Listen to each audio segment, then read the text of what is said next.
Assalamualaikum warahmatullahi wabarakatuh. Selamat siang, salam Ramadhan dimanapun kamu berada. Senang sekali di kesempatan hari ini Kamis 15 Februari 2024 Valeria hadir kembali di Bincang Sehat bersama Rumah Sakit Aisyah Bojonegoro, di mana pada kesempatan hari ini Valeria tidak sendirian namun sudah kehadiran seorang narasumber yang bakal berbagi informasi tentang dunia kesehatan. Di lintas siar Jalan Tukumar nomor 48 Bojonegoro, kebersamaan kita selama 1 jam saja, nanti sampai pukul 3 ya, bagi kamu yang mau ikutan gabung, bertanya-tanya seputar masalah kamu atau mungkin mau konsultasi bisa saja. Satu layanan yang bisa difungsikan di 0353891788 sampai nanti pukul 3. Oke, dan bagi kamu yang mungkin siang hari ini nggak pada ngapain, tepat sekali kamu bisa stay tune di 102,5 karena perlu diingat ya, setiap hari Kamis kita ada bincang-bincang sehat bersama Rumah Sakit Aisyah Bojonegoro yang biasanya juga sebelumnya tadi bersama PDM ya, namun karena PDM-nya off, khusus untuk hari ini kita bersama Rumah Sakit Aisyah Bojonegoro. Hadir bersama Valeria yang hari ini ada Dokter Syahmi Amar, spesialis anak. Beliau adalah dokter spesialis anak dari Rumah Sakit Aisyah Bojonegoro dan akan berbincang seputar kanker pada anak. Nah, seperti apa nih ya yang akan kita kupas tentang kanker anak? Kamu wajib stay tune karena informasi ini bakal bermanfaat bagi kamu, karena dunia anak itu ya paling tidak harus kita perhatikan gitu ya. Oke, langsung saja kita sapa narasumbernya. Ada Dokter Syahmi Amar, spesialis anak. Halo, Assalamualaikum dokter. Waalaikumsalam warahmatullahi wabarakatuh. Iya, dokter sehat? Alhamdulillah sehat. Sehat ya, iya. Kedengeran ya? Mungkin dokter bisa menambah volumenya begitu. Oke, dokter, siang hari ini kita berbincang tentang mengenali gejala dini kanker pada anak, gitu ya. Nah, kalau boleh tahu nih dok, kanker itu apa sih gitu? Karena kalau yang aku tahu kan kanker itu ada 2 macam nih, ada kanker penyakit dan kantong kering gitu. Nah, kalau yang kita bahas kan tentang kesehatan ya dok ya, berarti tentang penyakit gitu. Nah, apa sebenarnya dokter kanker itu? Ya, jadi kanker itu adalah sel yang tumbuh atau berproliferasi secara cepat, yang tidak bisa dihentikan oleh tubuh sehingga memiliki efek negatif pada tubuh. Secara per definisi seperti itu ya. Nah, kanker sendiri baik pada, ini fokus pada anak ya, karena saya dokter anak, kanker biar gampang itu dibagi menjadi 2 nanti kanker itu. Ada yang kanker solid berupa nanti benjolan atau kanker dalam darah. Mungkin yang familiar misalkan mendengar leukemia atau yang lain masuk ke dalam kanker yang darah. Oh gitu. Nah, nanti yang bertumbuh atau berproliferasi secara cepat tergantung yang terkena bagian mana. Misalkan dalam darah ya, sel-sel dalam darahnya yang berproliferasi secara cepat yang akhirnya mengakibatkan efeknya menjadi buruk pada tubuh manusia. Begitu juga dengan kanker-kanker yang lain. Gitu. Oke, jadi kanker pada anak itu munculnya secara tiba-tiba atau sebelumnya itu maksudnya sudah ada tapi tidak terdeteksi dokter, yang umumnya terjadi di masyarakat kita. Baik, jadi pertanyaan bagus ya ini ya. Jadi banyak yang datang ke fasilitas kesehatan itu sudah terlambat. Oh gitu. Makanya pentingnya, terutama di judulnya yang talk show hari ini ya, penting mengenal gejala awal pada kanker pada anak. Nah, ini yang para orang tua harus mengetahui gejala awal dari kanker pada anak itu apa saja. Karena kenapa? Satu, ketika awal mengetahui kanker pada anak, satu akan meningkatkan angka harapan hidup. Betul. Meningkatkan angka kesembuhan dari pasien kanker itu sendiri. Dan lebih mudah untuk diobatinya. Seperti itu. Jadi sementara ini yang kebanyakan nih dari kasus yang dokter pegang itu, kanker pada anak itu kebanyakan di mana nih dok? Di darah atau yang benjolan? Jadi dua-duanya ada, gitu. Dua-duanya masing-masing ada yang banyak. Kalau yang kanker darah yang paling sering itu leukemia, ya, namanya akut leukemia. Kemudian kalau kanker yang bentuk tumor atau tumor padat itu paling sering di Indonesia juga ada, namanya retinoblastoma, kanker pada mata. Gitu. Itu menyerang anak-anak. Dan varian kanker yang lain juga banyak. Kanker pada mata ya dok? Iya. Benjolan berarti. Jadi ya, gejala awal dari kanker pada mata pada anak itu ada bintik manik putih pada mata. Itu gejala awalnya. Kemudian bila terus berlanjut membesar, ya itu akan menjadi penonjolan, jadi matanya terdorong. Semakin membesar, gejala lainnya bisa terjadi adanya pembengkakan, adanya juling, sampai matanya terdorong keluar. Oh gitu. Nah itu biasanya nih dok, pasien yang datang ke dokter itu kan dalam kondisi yang sudah dibilang sedikit terlambat kebanyakan ya, karena memang mungkin tanda-tandanya para orang tua tidak memperhatikan gitu dok, sehingga kita wajib tahu nih supaya tanda-tanda itu bisa terdetek sejak awal. Nah karena memang tadi ada 2 macam jenis kanker ya, berarti ini tanda-tandanya juga beda-beda dok. Seperti apa nih dok? Kita bahas ya. Jadi yang kita bahas yang kanker darah dulu ya mungkin ya. Yang kanker darah ini paling sering berupa misalkan leukemi ya. Leukemi datang itu berupa pasien itu pucat. Pucat ditambahi dengan adanya tanda-tanda perdarahan. Misalkan bisa perdarahan pada kulit, ada bintik-bintik merah, ada yang mimisan, kemudian demam, diikuti dengan penurunan berat badan yang sebabnya tidak tahu. Nah, bila menemui gejala seperti itu, ada kombinasi, ada pucat, ditambah dengan gejala yang tadi, ya sebaiknya segera periksa untuk memastikan dengan pemeriksaan lab. Apakah benar pucat itu HB-nya rendah atau hanya pandangan semata, gitu. Atau perdarahannya karena kanker atau karena yang lain, jadi bisa deteksi lebih awal. Itu mungkin gejala awal pada kanker pada darah ya. Nah, kemudian bisa juga kanker pada darah yang lain itu berupa limfoma maligna. Ya, limfoma maligna itu kanker pada kelenjar getah bening. Nah, pada kanker kelenjar getah bening itu awalnya bisa berupa benjolan, tergantung di mana letak dari kelenjar getah beningnya, bisa di leher atau di seluruh badan. Oh gitu, jadi kalau tadi disebutkan tanda-tandanya pucat itu kulitnya ya dok ya berarti? Pucat kulitnya. Kulitnya pucat, muncul bisa di telapak tangan atau di konjungtiva mata. Jadi ya misalnya pucat, itu sebaiknya segera memeriksa. Sebenarnya kalau pucat saja itu terlalu luas, banyak ada penyebab anemia, ada banyak ya. Paling sering pada kanker itu pucat yang diikuti dengan adanya tanda-tanda perdarahan. Seperti tadi adanya mimisan, kemudian adanya bintik-bintik merah, atau perdarahan dari tempat yang lain. Juga biasanya pasiennya ada penurunan imunitas, gampang demam lama, terus ada penurunan berat badan, itu kita curiga ke arah kanker. Walaupun penyakit yang lain masih ada yang sejenis dengan itu. Itu tanda-tanda awal yang nantinya akan diperiksa oleh tenaga kesehatan, oleh dokter atau dokter spesialis anak, dilakukan pemeriksaan lab. Dilihat kira-kira penyebabnya apa, kemudian ada pemeriksaan hapusan darah tepi sampai yang pasti nanti dilakukan namanya pemeriksaan dari sumsum tulang dilihat. Karena kalau pada kanker itu ada infiltrasi dari sel-sel kankernya ke dalam sumsum tulang sehingga mengakibatkan tadi gejalanya ada pucat karena sel darah merahnya tersupresi atau tertekan. Kemudian sel darah putihnya bisa meningkat, kemudian trombositnya juga rendah. Itu yang disebabkan oleh kanker tadi. Oh gitu, jadi ciri-ciri atau tanda-tanda awal yang bisa mungkin kita lihat sebagai orang awam gitu dok ya, itu seperti itu. Jadi pucat, muncul pendarahan kayak gitu. Jadi kalau ada tanda-tanda semacam itu harus segera dibawa ke layanan kesehatan untuk diperiksa ya.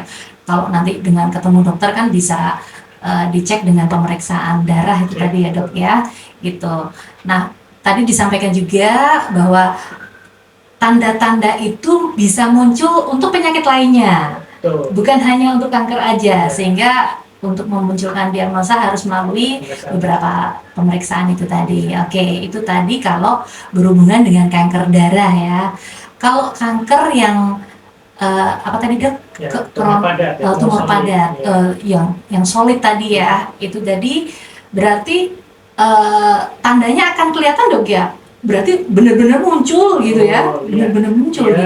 Pada tumor solid itu ada benjolan gejala awalnya. Nah, gejalanya benjolan. Nah, benjolannya ini tergantung ada di mana. Bila bisa di kepala, ya.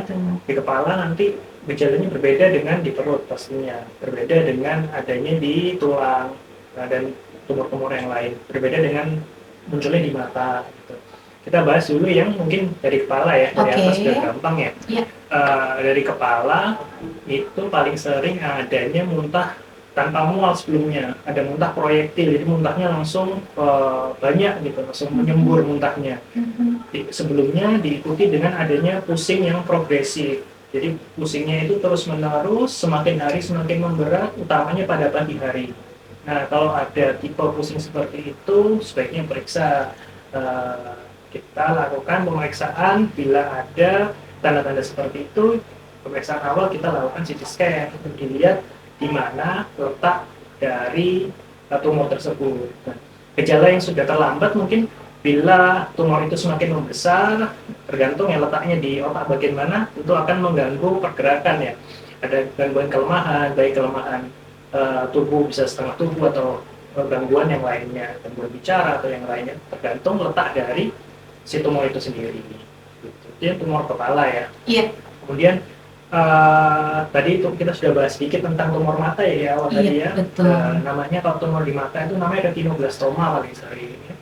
Retinoblastoma mungkin sedikit kita ulang untuk gejalanya. Awal tadi itu ada manik-manik putih. Manik-manik putih bila dilakukan senter dia akan berefleks seperti mata kucing. Ya, ada mata kucing warnanya menyala gitu. Ya. Itu yang pada tahap awal. Selanjutnya bisa diikuti dengan adanya pembengkakan, juling, hingga sampai matanya terdorong dan pasien tidak bisa melihat. Nah, yang tahap paling akhir sudah ada infiltrasi dari sel-sel tumor itu ke dalam saraf atau saraf mata ya. Itu yang sudah tahap lebih lanjut. Jadi itulah pentingnya kita mengetahui secara dini. Kemudian tumor solid yang lain bisa di perut ya tadi ya. Di perut itu ada banyak macamnya, intinya ada benjolan. Nah, benjolan kanker ini yang perlu diketahui, dia semakin lama semakin membesar, semakin lama semakin membesar. Kemudian mungkin gejala awalnya anak mengeluh nyeri perut ya, nyeri perut karena ada pendesakan dari sel tumor tersebut di organ-organ perut. Nah, kita harus mengetahui benjolannya itu bertambah besarnya seberapa cepat, awalnya sebagaimana, kemudian kita lakukan pemeriksaan lebih lanjut. Pemeriksaan lebih lanjut kita lakukan USG, mungkin kita lihat apakah benar ini sel kanker atau yang lain, atau jangan-jangan penjara getah bening. Bila sudah dipastikan itu kanker, bisa dilakukan pemeriksaan lainnya. Contohnya bisa dilakukan CT scan, atau untuk pemeriksaan pastinya kita lakukan histopatologis. Ya, jadi diambil jaringannya, kemudian kita periksa di mikroskop. Nanti dokter patologi anatomi yang melakukan pemeriksaan tersebut. Itu gold standarnya atau baku emas dari pemeriksaan kanker solid. Nah, kemudian bisa juga kanker pada tulang, ya, kita sebut sebagai osteosarkoma paling sering, walaupun ada yang lain, ada sarkom dan yang lainnya. Nah, itu gejalanya adalah pembengkakan pada tulang, nyeri, bisa pada tulang kaki maupun tulang tangan yang semakin membesar dan tidak ada trauma dalam waktu dekat. Jadi nggak habis jatuh kemarin gitu ya. Kalau misalkan habis jatuh kemarin, mungkin kita curiganya ke arah trauma, jangan-jangan ada dislokasi atau fraktur patah atau yang lainnya. Jadi dalam waktu dekat tidak ada riwayat trauma sebelumnya. Nah, itu perlu dilakukan pemeriksaan, jangan-jangan merupakan suatu kanker pada tulang. Pemeriksaannya bisa kita lakukan ronsen untuk awalan atau MRI untuk pemeriksaan lebih lanjutnya. Gitu. Itu sekilas ya gejala awal pada tumor pada anak. Oke.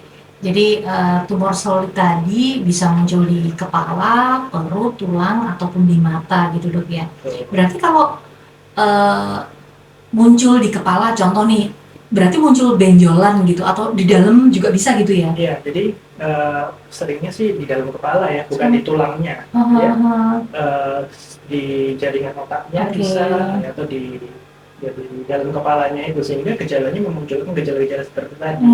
Karena rongga kepala itu ukurannya tetap, tidak bisa membesar. Bila ada sesuatu benda atau suatu zat seperti darah, kemudian benjolan, kanker, maka akan mendesak organ yang lainnya. Maka akan menimbulkan gejala-gejala seperti tadi, ada pusing, kemudian ada muntah, ada bisa tahap lanjut bisa penurunan kesadaran bahkan, atau kelemahan anggota gerak bila dia berada di daerah yang mempersarati bagian motorik. Oke, jadi kayak hidrosefalus itu tidak termasuk ke dalam kanker kepala. Oke, ya, hidrosefalus itu per definisi dia adanya sumbatan dari jalan dari cairan otak, ya. Tergantung sebabnya. Bisa salah satunya hidrosefalusnya karena sumbatan. Macam-macam penyebab sumbatannya. Bisa karena infeksi, bisa tumor dari pensekresi cairan cerebrospinalnya meningkat, atau sumbatan diakibatkan oleh tumor. Bisa jadi hidrosefalus itu macam-macam, ya. Ada yang primer, ada yang sekunder. Sekunder itu ada penyebabnya sebelumnya, ada penyebab infeksi sehingga salurannya itu dari ventrikel-ventrikelnya itu terhambat. Bisa juga dihambat oleh kanker itu sendiri, tumor, bila letaknya ada di tengah, ya. Iya. Oh gitu. Oke. Nah kalau bicara tentang kanker pada anak itu kan rasanya kita mustahil aja gitu loh. Kanker kan kebanyakan diderita oleh orang besar. Ternyata kanker itu juga bisa diderita oleh anak-anak. Nah, penyebabnya apa nih, Dok? Secara gitu ya, dia kan anak baru lahir kok udah bisa kena kanker. Apakah itu merupakan salah satu penyakit yang bisa diturunkan atau keturunan atau di luar itu, Dok? Jadi pertanyaannya paling banyak ditanyakan orang tua mungkin, ya. Kenapa kok bisa? Jadi sampai saat ini penyebab pastinya belum diketahui kanker gitu. Ya, baik kecuali kanker-kanker khusus yang mungkin pada dewasa, kanker serviks disebabkan oleh virus atau yang lainnya, ya. Kanker-kanker pada anak secara umum penyebabnya belum jelas. Mungkin ada faktor risiko yang memperberat, ya, seperti gaya hidup, penggunaan bahan-bahan kimia seperti pestisida. Kemudian ada lagi dalam penelitian itu tinggal di daerah saluran udara tekanan tinggi atau SUTEP, itu meningkatkan risiko terhadap terjadinya kanker, ya. Kalau penyebab pastinya karena apa, karena sesuatu itu yang belum sampai saat ini belum ada yang mengatakan pasti penyebabnya adalah A, gitu. Jadi penyebabnya multifaktorial. Karena tadi itu kita bahas di awal, ya, per definisi kanker itu adanya pertumbuhan sel yang berproliferasi secara cepat. Nah, ada yang mengganggu dari proliferasi dari sel-sel tersebut, ya, bisa bahan kimia atau yang lainnya, antioksidan yang lainnya, radikal bebas yang bisa mengubah sel-sel pengaturan dari sel-sel tersebut sehingga memunculkan dari kanker. Iya, kadang-kadang kan orang tua paling bertanya-tanya gitu ya, orang tuanya sehat, tapi kok tiba-tiba gitu anaknya kena kanker gitu. Nah, Dok, ketika seorang anak terkena kanker nih, tadi kan bisa disebabkan karena mungkin adanya pola hidup kan, nggak mungkin juga anaknya itu, ya bukannya nggak mungkin ya Dok ya, secara logika aja orang tua memberikan makan sama porsinya seperti orang dewasa gitu. Menu makanannya sama. Nah, apakah itu juga bisa memicu adanya munculnya kanker pada anak gitu? Ada juga, ya, yang anak tersebut memiliki gen yang bila dicetuskan oleh ada pemicu dari luar lebih mudah untuk menjadi kanker. Mungkin berbeda setiap orangnya, ya. Dari susunan kromosomnya, susunan dari sel terutama ada P53-nya untuk dari kanker itu tiap orang berbeda. Bila ada bapak ibu atau kakek neneknya kanker, mungkin bisa meningkatkan risiko, belum pasti, tidak pasti, ya. Dan kita tidak tahu zat apa yang bisa mengubah regulasi itu. Jadi ya tetap pola hidup sehat yang perlu dilakukan, ya, tetap makannya hindari untuk bahan-bahan yang mengandung pengawet, ya, micin, kemudian dari makan makanan pestisida dan sebagainya seminimal mungkin, walaupun di era sekarang mustahil untuk menghindarkan sama sekali, sangat tidak mungkin, ya. Tapi kita tetap berusaha semaksimal mungkin, ya. Karena itu jadi dari kebanyakan dari kanker memang dari pola hidup, ya. Iya. Nah, kalau memang demikian nih Dok, dari pasien yang dokter tangani nih, paling muda si anak itu umur berapa Dok sudah terkena kanker? Paling muda ya tergantung, ya. Kalau misalnya waktu sekolah dulu menemukan, ya, itu ada yang leukemia di baru lahir, sudah leukemia, ya. Karena kalau misalkan misalkan kita kanker ini yang paling banyak kan dirujuk ya, rujukannya di rumah sakit tipe A, tipe besar ya, akan ngumpul semua penyakit di situ. Ya, saya menemukan itu ya, ada bayi baru lahir ada leukemia. Oh gitu. Itu paling kecil ya, paling kecil. Tapi usia paling sering kalau misalkan kanker darah itu ya umur 5 tahun ke atas. Ya. Kemudian kalau retinoblastoma atau kanker-kanker yang lain, ya usia 2 tahunan lah, 2 tahun ke atas itu sudah bisa dilihat matanya ada bintik putih atau tidak ya kanker pada mata tadi. Iya. Berarti tetap ada kemungkinan keluarga itu menurunkan gen yang bisa memicu munculnya kanker ya, Dok ya? Pasti ya, jadi nggak pasti anak itu ada orang tuanya misalkan kanker atau kakek neneknya ada kanker, pasti akan anak ini jadi kanker tidak. Tapi memiliki risiko yang lebih besar ketimbang anak yang orang tuanya atau kakek neneknya dalam keadaan sehat. Ya, tentu itu harus lebih menjaga ya. Betul. Nah, tadi juga dokter sampaikan untuk menjaga anak-anak itu dengan pola hidup yang sehat supaya terhindar dari yang namanya timbulnya kanker. Selain pola hidup sehat nih dok, mungkin ada cara gimana sih supaya anak-anak itu tidak muncul kanker di dalam tubuhnya? Oke, jadi paling utama tadi ya, gaya hidup sehat tetap harus nomor satu, karena faktor eksternal internal kita nggak tahu keadaan gen dalam tubuh kita, kita nggak tahu faktor risiko apa yang kita miliki. Jadi paling penting adalah faktor eksternal tadi. Faktor eksternal, misalkan tadi pestisida, ada yang menggunakan yang jangan disimpan di dalam rumah, racun tikus dan sebagainya itu yang mengandung zat kimia yang berbahaya, takutnya terkena pada anak, selain dapat menimbulkan keracunan, dapat mengubah dari sel-sel regulator tadi itu. Kemudian kembali lagi ya, paling utama tetap gaya hidup sehat ya, makan yang sehat, aktivitas fisik yang cukup ya, untuk menghindarkan dari risiko-risiko tadi.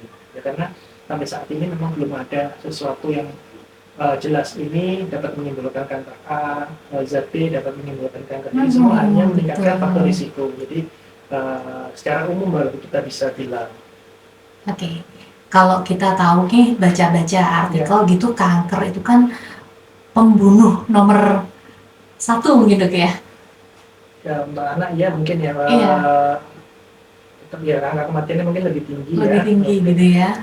Iya, jadi kalau kita tahu kanker itu bisa masuk ke dalam tubuh anak, berarti kan untuk persentase kesembuhan gimana nih dok? Oke. Ya, jadi kita kembali lagi dari gejala ya. Semakin kita mengetahui gejala awal dan kita melakukan diagnosis dini dan melakukan tata laksana saat awal, itu angka kesembuhannya bisa tinggi. Ini berbeda-beda ya tiap kanker ya. Contohnya misalkan tadi kanker mata retinoblastoma langsung dilakukan tata laksana, dilakukan kemoterapi, angka kesembuhannya bisa sampai 95-99%. Contoh lagi misalkan nefroblastoma atau kanker pada pada ginjal itu kankernya, angka kesembuhan bila yang hasil dari patologi anatomnya bagus, angka kesembuhan bisa di atas 90% juga. Jadi kembali lagi ya, semakin dini kita melakukan tata laksana, semakin bagus hasilnya. Nah, untuk khusus untuk leukemia itu tergantung dari hasil pemeriksaan patologi ramusan darah tepinya tadi, dilihat sel plasma dan sebagainya, itu dibagi, ada yang standaris, ada yang risiko tinggi, itu berbeda antara keduanya. Nah, angka harapan hidupnya juga meningkat makin ke sini karena tata laksananya semakin baru ya, untuk laksana dari kanker ini, baik dari kemoterapinya atau tata laksana yang lainnya. Gitu.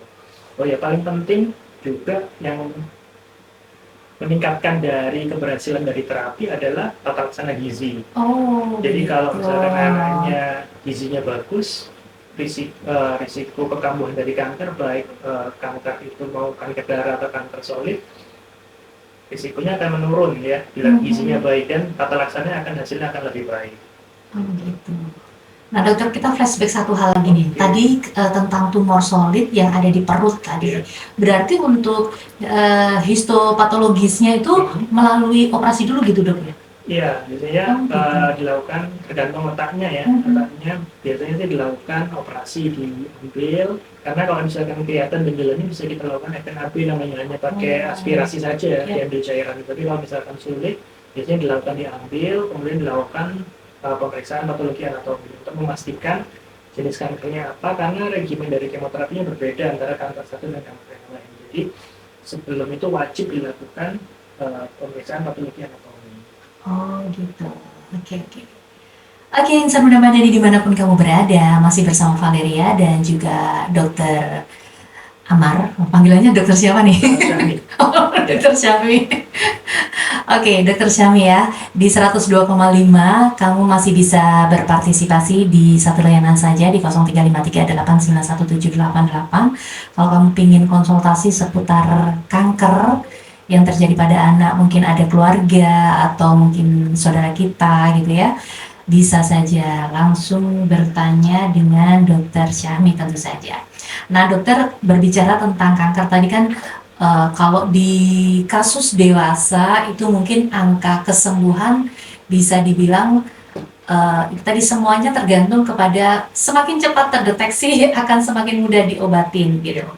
Nah, untuk penyembuhan sendiri nih dok, ketika seorang anak sudah terdeteksi dia terkena kanker gitu, apapun itu kankernya, nah apakah hanya melalui cara tersebut itu bisa sembuh atau mungkin kanker itu akan muncul di dalam tubuhnya seumur hidup dok? Oke, ya. Jadi tergantung dari jenis kankernya ya, kanker darah atau tumor solid tadi itu. Bila kanker darah ya kan adanya di seluruh peredaran darah dan dalam sumsum tulang ya. Jadi kita harapkan dengan kemoterapi itu akan menghilang. Ya. Kalau misalkan yang tumor solid, nanti misalkan benjolannya itu diangkat, ya, kemudian dilakukan histopatologi, nah tergantung dia sudah mengalami metastasa atau penyebaran atau belum. Nah, bila sudah ada penyebaran, itu yang prognosisnya atau kesembuhannya semakin menurun dia dibandingkan yang belum melakukan penyebaran. Bila sudah belum ada penyebaran, kanker tersebut diangkat, melakukan kemoterapi, maka diharapkan sisanya sudah tidak ada di dalam tubuh si anak tersebut. Oke, nah tadi seputar leukemia dok ya, yang terjadi pada anak itu berarti si anak juga akan merasakan nyeri-nyeri kayak gitu? Ya, betul. Jadi salah satu gejala dari leukemia bisa terjadi arteris leukemia atau ada nyeri-nyeri pada sendi. Ya. Baik sendi tangan, sendi kaki, itu karena infiltrasi dari sel-sel kanker itu ke dalam sendi dari kanker tersebut.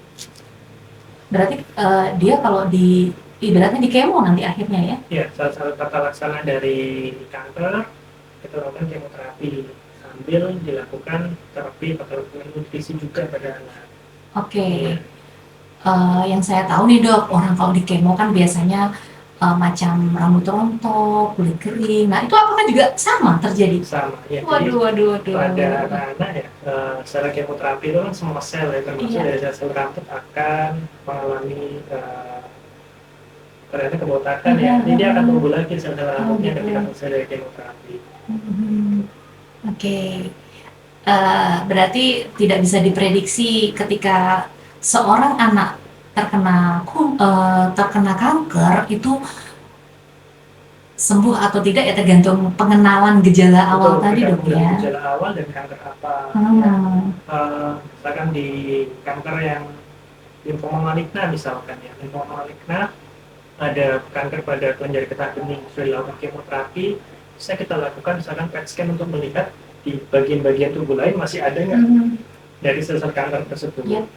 Bila ada mungkin bisa dengan kemoterapinya ditambah siklusnya atau sebagainya, nanti dokter anak bagian kanker yang melakukan sana ada bagian khusus ya.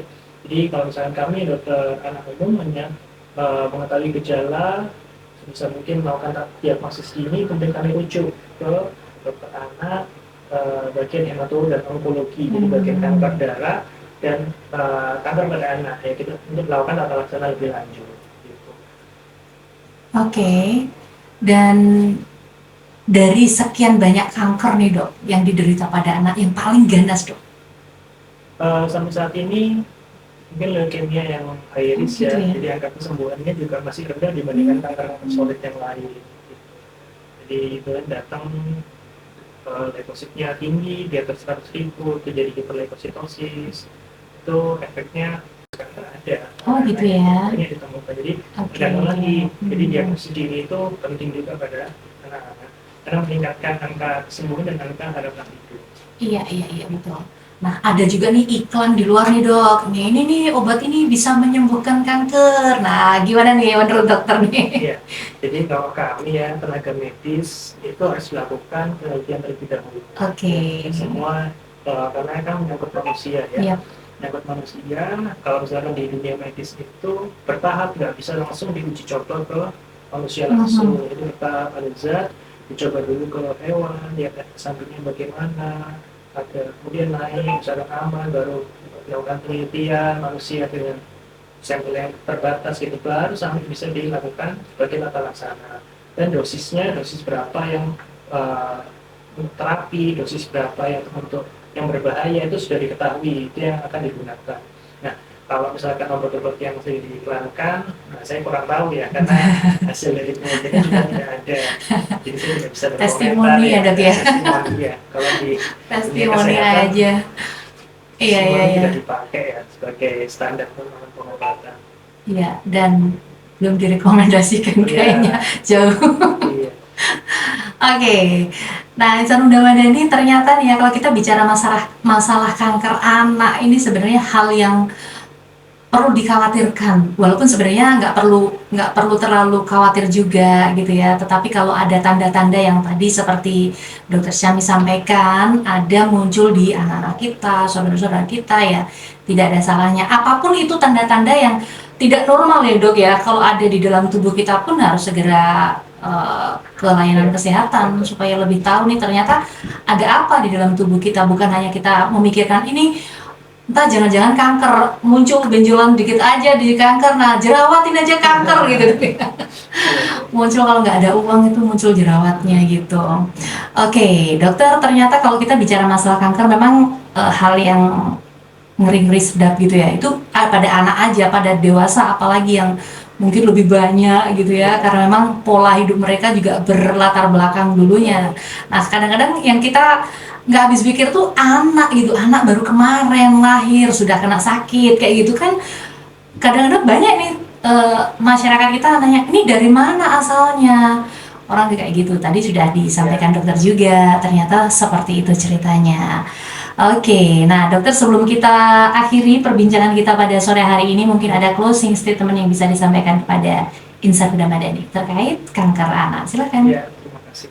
Jadi kanker pada anak memang kasusnya tidak banyak ya, tetapi bila kita mengetahui secara dini gejala-gejala yang tadi mungkin sudah kita bahas dan melakukan pemeriksaan ke fasilitas kesehatan, kita dapat melakukan diagnosis lebih awal. Tujuannya untuk melakukan diagnosis lebih awal adalah mengharapkan pasien atau anak tersebut bisa sembuh, ya, jadi bersih dari kanker tersebut. Jadi penting dari orang tua untuk mengetahui gejala-gejala yang tadi. Bila ragu, dibawa ke fasilitas kesehatan dulu terdekat, bisa ke dokter umum, ke puskesmas, mungkin bila memang mengarah akan dirujuk ke dokter spesialis untuk melakukan pemeriksaan itu kanker atau bukan. Bila bukan kanker, bisa dilakukan tata laksana atau pemeriksaan yang lainnya untuk menentukan apa itu penyakitnya. Jadi ya, orang tua harus lebih aware ya terhadap gejala-gejala pada anak yang tadi kita sudah bahas mungkin. Oke, terima kasih dokter atas segala informasi yang sudah disampaikan. Semoga kita menjadi terbuka wawasan kita seputar kanker anak yang sudah kita kupas tuntas tadi ya. Dan Insan Muda Madani, kebersamaan kita untuk hari ini usai sudah. Terima kasih untuk semuanya saja yang selalu stay tune bersama kita dari pukul 2 sampai saat ini. Dan semoga di lain kesempatan bisa hadir kembali di Radio Madani dengan tema yang berbeda tentu saja. Oke, terima kasih untuk semuanya saja. Fastabilul khairat. Wassalamualaikum warahmatullahi wabarakatuh. Salam Spirit Madani.